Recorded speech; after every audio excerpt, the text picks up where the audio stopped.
Hello friends, स्वागत है हमारे यूट्यूब चैनल पर। आपको नई नई कहानियाँ और इस कहानी के अगले पार्ट को सुनने के लिए हमारे चैनल को सब्सक्राइब करें, बेल आइकन दबाएं और अपने दोस्तों के साथ शेयर करें और कमेंट में बताएं कि आपको यह कहानी पसंद आ रही है या नहीं।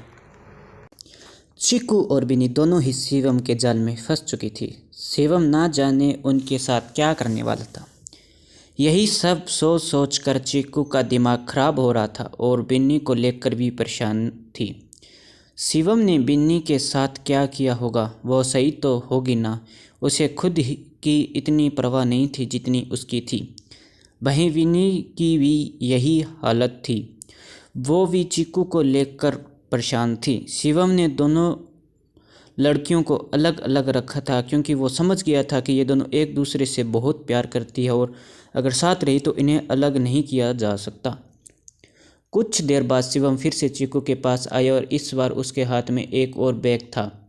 उसने वो बैग चीकू की ओर फेंकते हुए कहा, जल्दी से इन्हें पहनो और तैयार हो जाओ। चीकू ने एक बार उस बैग को तो एक बार शिवम को देखा, लेकिन शिवम पर कोई फर्क नहीं पड़ा। वो जाने के लिए मुड़ा, लेकिन तभी फिर से चीकू की ओर मुड़कर बोला, 15 मिनट है तुम्हारे पास, तैयार हो जाओ बिना किसी बहस के, वरना तुम अपनी बहन को खो सकती हो।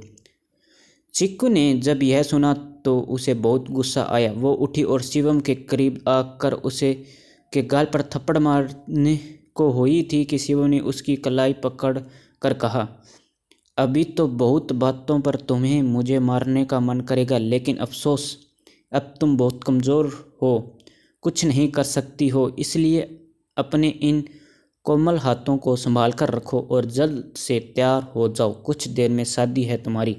क्या शादी? यह क्या बकवास कर रहे हो तुम?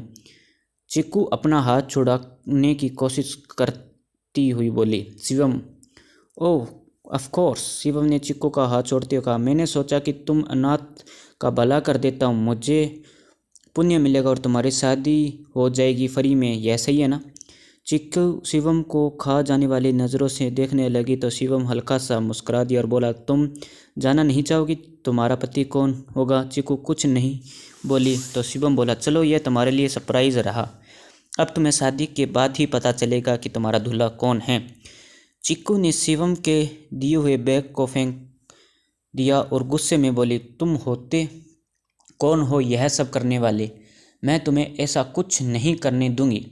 अभी के अभी मुझे यहाँ से बाहर जाने दो, वरना तुम्हारे लिए अच्छा नहीं होगा। चीकू की बात पर शिवम को भी गुस्सा आ गया और उसने एक बार फिर चीकू के गाल को अपने हाथों में कस कर पकड़ते हुए कहा, देखो लड़की, प्यार से बोल रहा हूँ, मान जाओ मेरी बात, मुझे इससे भी बुरा करना आता है, समझी? चीकू ने शिवम के हाथ से अपनी ठुड्डी छुड़वाने की कोशिश की, लेकिन वह नाकाम रही। शिवम ने फिर से कहा, अपनी बहन को सही सलामत चाहती हो, जैसा मैं कहता हूँ वैसा करती जाओ, अगर कुछ भी उल्टा किया तो सोच लेना तुम्हारी बहन का क्या हर्ष हो सकता है। चीकू ने अपना पूरा जोर लगाया और शिवम को खुद से दूर कर लिया और वो चिल्लाते हुए बोली, तुम कुछ नहीं कर सकते जाहिल इंसान, तुम में जरा भी मैनर्स नहीं है कि एक लड़की के साथ कैसा व्यवहार किया जाता है। तुम्हारे माँ बाप ने कुछ तुम्हारे माँ बाप ने तुम्हें यही परवरिश दी है क्या? शिवम ने मुट्ठी कस ली, लेकिन वो कुछ बोला नहीं। उसने अपना फ़ोन निकाला और किसी को फ़ोन मिलाकर बोला, लड़की को मार दो। ऐसा बोलकर शिवम ने वीडियो ऑन किया और चीकू की ओर कर दिया, जिसमें बिन्नी को चेयर पर बांध कर रखा था। वो बहुत ज़्यादा डरी हुई थी। चीकू ने जब उसे देखा तो शिवम के पास आई और अपने कांपते हुए हाथों से फ़ोन लेने लगी तो शिवम ने फ़ोन दूर करके कहा, बहुत जल्दी ये मरने वाली है तुम्हारी आंखों के सामने। देखो, वीडियो में एक लड़का बिन्नी की ओर बढ़ रहा था, उसके हाथ में चाकू था, जिसे देखकर बिन्नी और चीकू दोनों कांपने लगी। तभी चीकू ने हाथ जोड़ते हुए कहा, प्लीज़ ऐसा मत करो, मैं तैयार हूँ, तुम जो कहोगे मैं करूँगी, लेकिन उसे मत करना प्लीज़, उसे कुछ मत करना प्लीज़। शिवम ने फ़ोन बंद किया और लड़के को रुकने के लिए बोला तो लड़का रुक गया। शिवम ने फ़ोन बंद किया और पॉकेट में रखकर चीकू के पास आया और उससे के बालों को संवारते हुए बोला, अब प्यारी सी दुल्हन बन जाओ ताकि सब तुम्हें देखते ही रह जाएं। चलो अच्छी लड़की की तरह तैयार होने लग जाओ।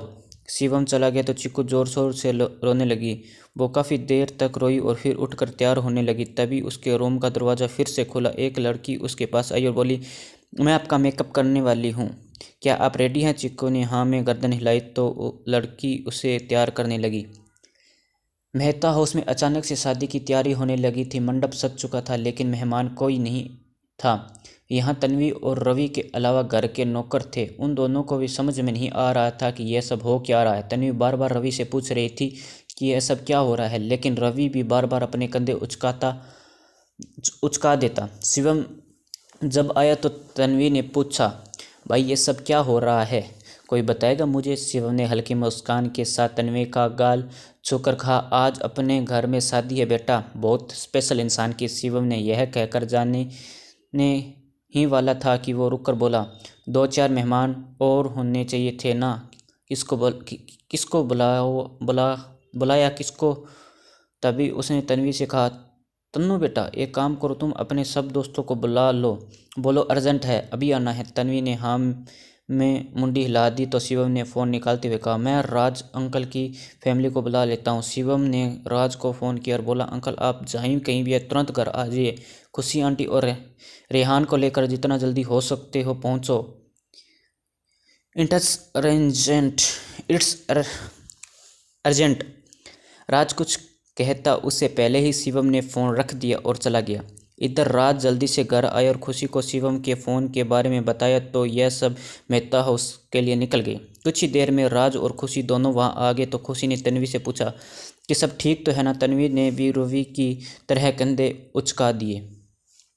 तभी शिवम और खुशी को नमस्ते करने लगी तो खुशी ने उसका कान खींचते हुए कहा, यह सब क्या ड्रामा लगा रखा है, बताओ मुझे। शिवम ने खुशी को अपने बाहों के घेरे में लेते हुए कहा, चलो बताता हूँ। शिवम खुशी को अपने साथ चिक्कू के पास ले आया, बोला, देखो ना आंटी, ये बेचारी अनाथ है और मैं इसकी शादी करवा रहा हूँ। इसका इस दुनिया में कोई नहीं है, तो मैंने सोचा कि कोई तो हो जो इसे संभाल सके, इसलिए इसके साथ रह।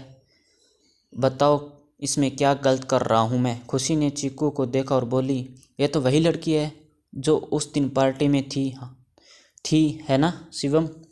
चिक्कू ने खाली आंखों से खुशी को देखा तो खुशी को उसमें अपनी बेटी राशि नज़र आई। तो खुशी ने चिक्कू को गले लगाकर कहा, सब अच्छा होगा, ऑल इज़ वेल। खुशी और शिवम वहाँ से बाहर आ गए तो शिवम कहीं और चला गया। खुशी ने मन ही मन कहा, मुझे इस लड़की में अपना अतीत नज़र क्यों आ रहा है? एक वक्त पर मैं भी तो इसी तरह दुल्हन बनकर बैठी थी, बिना किसी उत्साह और प्यार के, जब रजत मेरी ज़िंदगी में आए थे। क्या इस लड़की के साथ कुछ गलत हो रहा है?